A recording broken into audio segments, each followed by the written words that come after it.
Hey everybody, what's up? I'm DJ Sixsmith. Welcome to Sit Down. Very special pleasure to be joined today by Bill Cowher, former Steelers head coach, Super Bowl champ, going into the Hall of Fame, brand new book, Heart and Steel. Coach, how are you? Good, GJ. How you doing? I'm doing really well. It's exciting to talk to you right now, and you got a great book that people are going to check out in early June. So what was it like putting this together and telling your story here?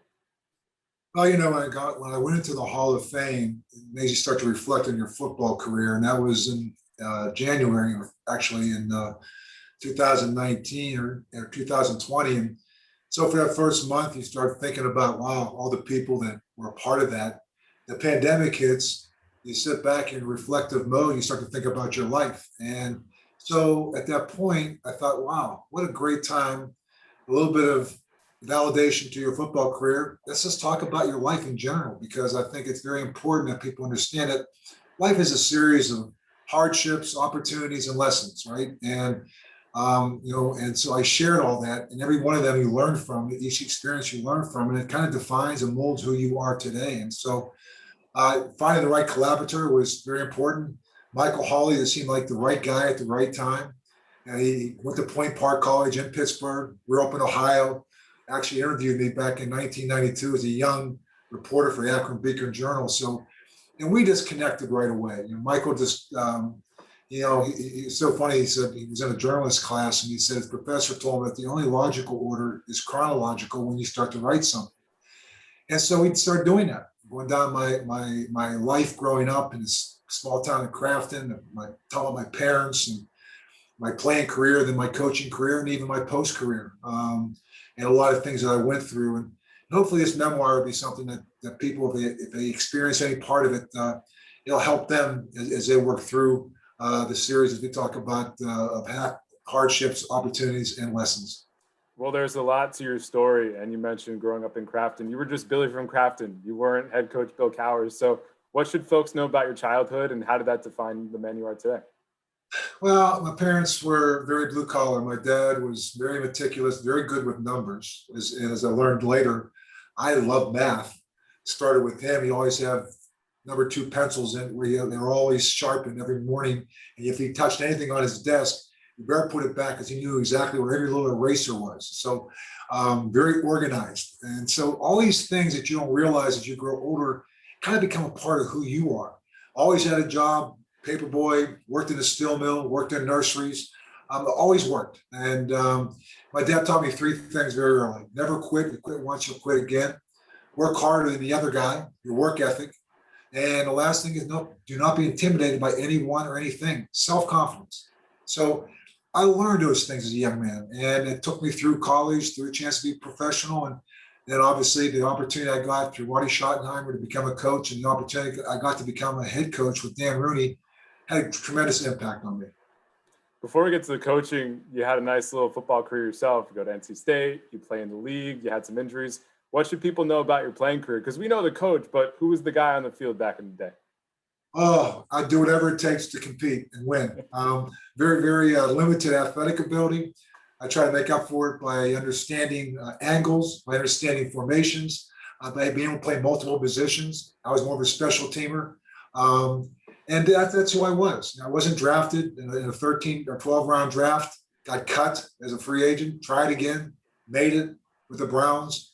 I think I was that guy that, again, I appreciated every opportunity that I got and realized it was up to me to what I did with it. And, I got knocked down, but what defined me more is how many times I continue to get back up. And I just think that that's a great message for people, because we're all going to have setbacks in our life and challenges in our life. And I think I try to document that in here, not just professionally, but even personally, the challenges that you go through, losing my wife, losing my father. Those are things that, there's no manuscript to how you deal with it. And hopefully the insight that I give is how I dealt with it will be something others can lean on. So, but as a player, I'll just say I was that guy that, I would pack your lunch, Bill, because I'll be there all day long. Not the fastest, not the strongest, but pretty resilient. And it seemed like that carried through with your coaching career as well. You mentioned Coach Schottenheimer before. He was a big person in your life in terms of your coaching career. What did you learn from him, and what did it mean to you to get that opportunity early on in your coaching career? Preparation. Marty also from Pittsburgh, ironically, and he went to Fort Cherry High School, the same as Marvin Lewis, and who I played against in high school. So, but Marty was a guy who gave me my first. I played for him, right? And I knew when I played for him, I made it with the Cleveland Browns his first year as being a coordinator. That if you knew more positions, that being smart, understanding things, understanding why we're doing certain things, know what everybody else is doing.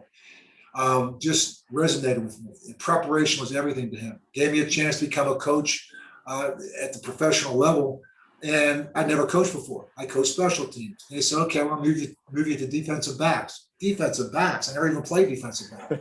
He taught me these techniques.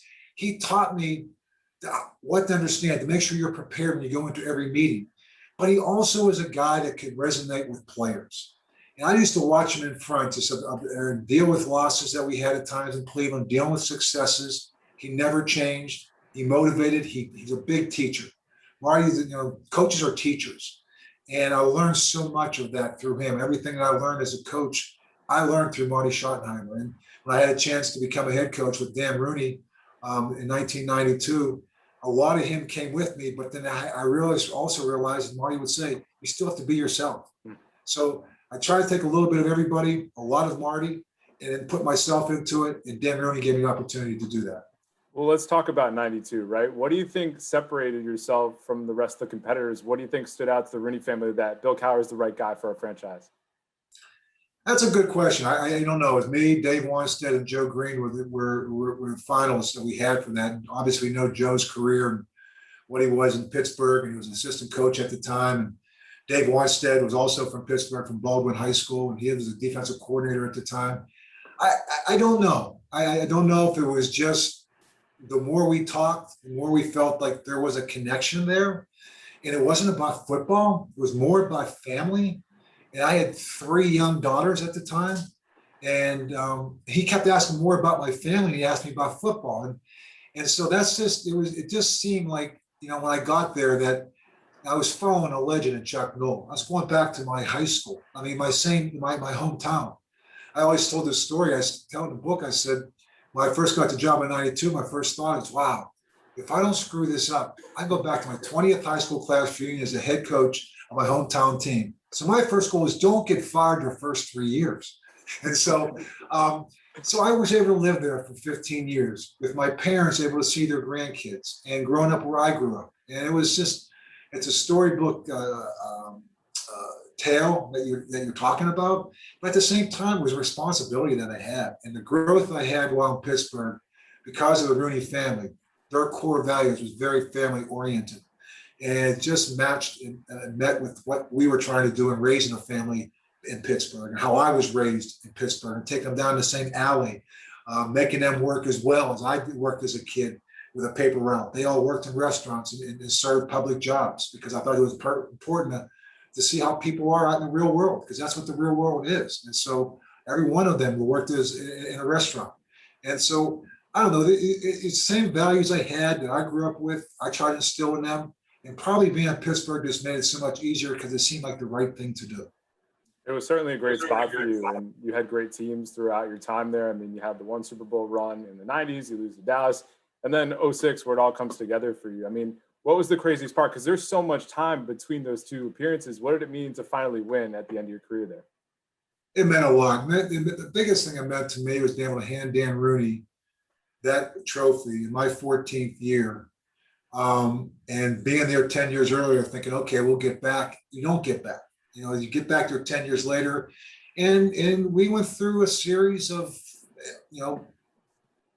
I would say challenges in those 10 years, whether it's the people I was working with, whether it's trying to have to make changes with quarterbacks and with coaches and all the lessons I learned. And I think as you read the book, you're going to find out I reveal a lot more than I ever have before. I played things pretty close to the vest, right? When I was coaching, I didn't give you a whole lot of info. This one's pretty transparent, and you'll see from where I was to where I ended up, why I stepped down, when I stepped down, what that entailed in the next transition of life, and where I am today. And it's a series of transitions that we all go through, and it's a series of having the right perspective as we go through things and having balance in your life. How hard was it to step away? Why don't we dive in a little bit on that? Folks will read about it, but what were some of the biggest challenges with that decision? Well, it's prioritizing the right things. You step down, it's a good football team professionally. You can get this team back. Ben had come off an injury. He's going to be fine. But then all of a sudden it's like, is that really what you want to do the rest of your life? I get, the well-documented book, my conversation with Bill Parcells, and how much that influenced my decision. And family was important to me. It always was. And my wife, Kay, was such a big part of that. She was the rock in our family at the time. And I did not want to let her down, and I did not want to separate from her. And I did not want her to feel like she wasn't aligned with me. She made a lot of sacrifices for me through my years in Pittsburgh. I was going to be with her as we transitioned our way into North Carolina. Obviously didn't work out the way neither one of us wanted it to. But at the same time, I have no regrets about anything that took place. You mentioned before just about the personal struggles you've had with losing your wife, with losing your father. What was it like to write about that? And how hard was it to go through that? Because those are two transformational people in your life. Very much so, DJ. And it was very difficult. And I think I give a lot of credit to Michael Hawley. I said, man, there were a couple of sessions we had. I said I was laughing about him because much I love him. I was crying about it because I miss him. I was proud of them. And it molded who I was. And it was tough. I sat there with my wife and watched her fight through the cancer that took her. And then I saw my dad, suddenly be near the end of his life. And I'm just like, wow, I'd stepped away. I'm trying to find out what the next stage is. And I'm seeing other people in the final stages. And so it just hits you. It makes you be very thankful for what you have. Be very reflective on where you've been. And it makes you just be very inspired about where you want to go. And I write about a lot of this in the book because there's a lot of ways that you can look at these things. I look at, man, I was blessed to have a wonderful compatriot in my wife. I was blessed that my parents raised me the way I was. I was fortunate that Marty Schottenheimer come into my life at a point in my football career I may have walked away.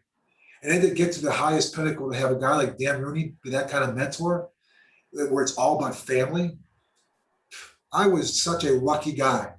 And through the course of this, yes, there are hardships. You lose your wife, you lose your father, you grieve. How do you deal with grieving with 3 young girls? Then you get remarried. How does a young lady who I marry after my wife dies come into a blended family of this nature? And they're starting to question who she is. And what she did, you could write a manuscript. She did it beautifully. And to this day, we are one big happy family, 5 grandkids. And at the same time, if this memoir along the way can show you that, every little bump in the road doesn't have to be a bump. It can actually be the start of a bridge to another part of your life. And so that's to be my message to people. That's really beautifully said. And you're clearly somebody who's content. You have your priorities in order. And it's funny because after you left the Steelers, your name kept coming up for other head coaching jobs. Did you ever get that itch? Were you ever close to going back to the sideline, or was it really just a distant thing? Because I think people would want to know that. Yeah, and I would listen because I didn't have any preconceived thoughts. I loved what I was doing at CBS, the platform that was given to me by Sean McManus, and I'm sitting there, and David Burson came along too, and I love what I was doing. But every time I listen, all I can think about is I have more balance in my life now than I ever had before. I have an off season. I have a wife who loves to play music, and I love to listen to music. And as you want to see in my book, I'm talking about music from the time I grew up in Pittsburgh and in the early 70s. I think it's the greatest era of music in the world, whether it be the Doobie Brothers or Chicago or Kenny Loggins or America, you name it. I'm listening to them, right? And the Eagles and Fleetwood Mac, come on. And so all the greats right there. I can just go on and on. And who's the first person I meet when my wife, unfortunately, passes away, is a musician, and didn't even know she was a musician. Then all of a sudden, it resonates. And I think this in our family, it's just there's great balance in our family. My daughters have married 3 wonderful husbands. I got 3 great son-in-laws, 2 of which have played professional hockey, one basketball for another. And it's just, we just have we're very close. We play it close to the vest. We've not really revealed a whole lot about our family to this book. And I'm very proud of it. And I'm very proud of the people that have been great mentors to me in my life. I think that's really wonderfully said. I think it's also cool because Mike Tomlin takes over after you leave Pittsburgh, and he's been a great coach there. When you look at him, what do you admire the most about what he's built and what he has sustained after you built it yourself? You know what? Mike's a leader of men. I mean, you watch these guys; they play hard for him. The consistency with which he has won and continues to win, deals with whatever you throw at him. 2 years ago, doesn't even have a quarterback for his whole year. Yet, maybe one of the best coaching jobs I think he's done. And so, I just think he's been very consistent. He's a family guy, just like the Rooney's only had. I mean, my gosh, pretty good run of coaches. Have gone now 3 coaches for over 50 years. And you're going to see the same core values in all 3 coaches. These are guys that, they stand for all the right things. The Rooney family, whether it's the Chief, whether it's Dan, now Art, what they stand for speaks for itself. And again, being a part of that, being a part of Pittsburgh, it's the best job in football. I've said it before, and I will never deviate from that statement.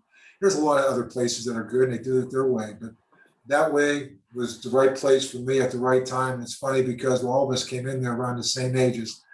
Mike was like 34 too. So we all came there right around that same age, where all of a sudden I think when you get to that point, family is important to you. And being a part of a culture and being a part of an organization where they prioritize it as well, it's a blessing. Yeah, Steelers know how to pick head coaches, that's for sure. I'm going to ask you to put on your analyst hat for a moment. One of the big stories in the NFL right now is Julio Jones. We'll see where he goes. Is there a destination you'd love to see him at, a team that he would really be impactful for? Well, I mean, listen, I know they're talking about it. I'm looking at the New England Patriots. So they have, where they are right now with Mac Jones or with Cam. I think they'd be a great fit for him. I've seen a lot of people later in their careers go to New England and flourish. It's well documented. They build something around him, but he's still in Atlanta Falcon right now. But I don't know, just seems like it's not a bad fit. Yeah, it's worked out pretty well for a lot of guys there. Before I let you go, you have many claims to fame, one of which was you were on the cover of NFL Head Coach, the video game in the mid-2000s. Yes. Did you ever play the game? That's the question I have for you.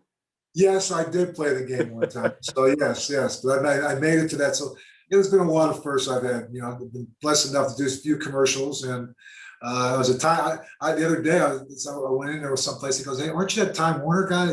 I go, "Yeah, I used to be a football coach too, So, yeah, been blessed. But yes, I did play the game, DJ. I like it. Awesome. Well, Coach, thanks so much for the time. Really appreciate it. And we'll be reading the book, all right? Thanks, DJ.